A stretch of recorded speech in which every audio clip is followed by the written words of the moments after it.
ยมอบความสุขทุกอย่างไปใส่มาใส่เพื่อนพ่อแม่กับผู้นำสิให้ลืมหักเขาจังได้บ่แม่นคนใจสมองอ้ายบ่เสื่อมจ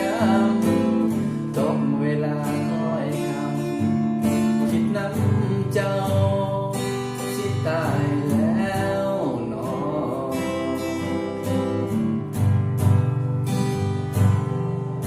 ก็คนเคยอยู่เคยกินน้ำกันสิให้ลืมมันนี่ง่ายบ่มีดอก